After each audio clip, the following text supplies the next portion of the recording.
Today we're going to learn how to do a sink base with a false front tray. False front tray is indicated like this on the assembly drawing. It's got the arrow that indicates that it flips down. So after we've identified this cabinet does in fact get it, we're going to come over here to A10 and the plastic tip out tray end caps and hinges.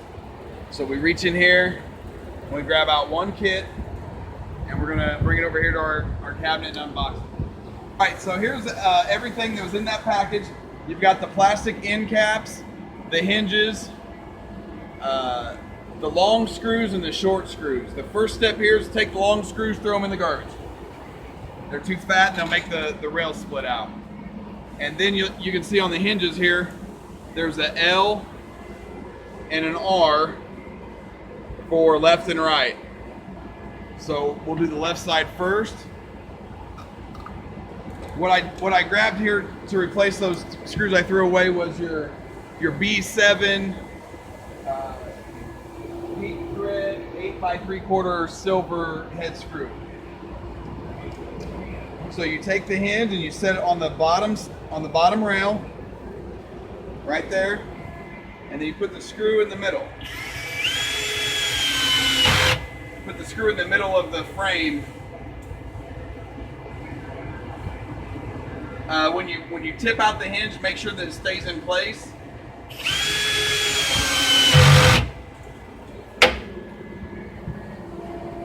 So that's how that one's done. Okay, so this job is a 1/2 inch overlay. So that means that between the drawer front and the doors, there's going to be a 1/2 inch gap. So we take our 1/2 inch spacer here and set it on top of the doors. And our next step here is we're going to put the drawer front up where it goes, and then I'm going to reach in through the top and put screws through these two holes into the drawer front. It might be kind of hard to get an angle on this, so that's why I'm explaining it to you.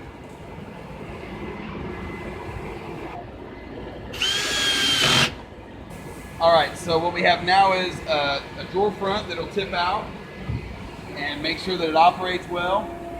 And the next step is to put in the end caps. And what I do is take the end cap and flush it up with the bottom of the hinge.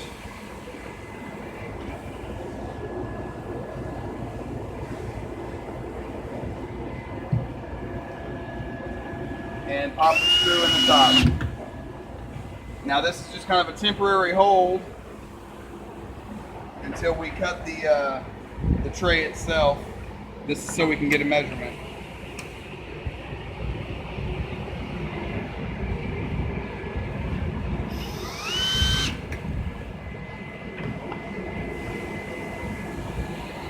All right, so now that I've got both my end caps in place, I'm going to measure in between and come up with 30 and a half, we'll call it. So I take my material that I get here off of the H1 grocery store and I measure out 30 and a half inches and cut it with a hacksaw. So I'm going to measure this piece out here, 30 and a half inches. There we go. Now I'm going to take my hacksaw and I'm going to cut it down to size. All right, so we have our tip out tray cut down to size. And now the next step is going to be to fasten the sides onto the tray. So we just loosen up that one screw, but leave it where it's at. And all we're going to do is 2p10 these end caps on the end of our tray here and then slide it right back into place. So first thing you want to do is make sure there's no burrs on the end so you get a good solid glue connection. And then you take your 2p10 and your end cap and you just lay a bead of glue down in there.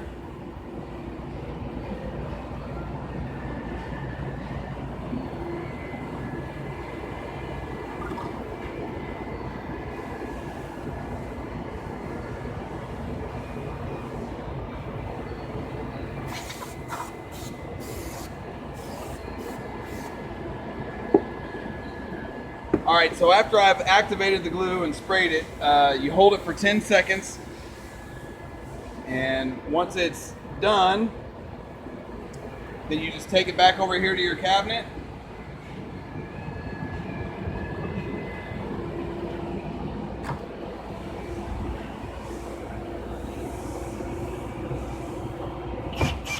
and you tighten that screw back up,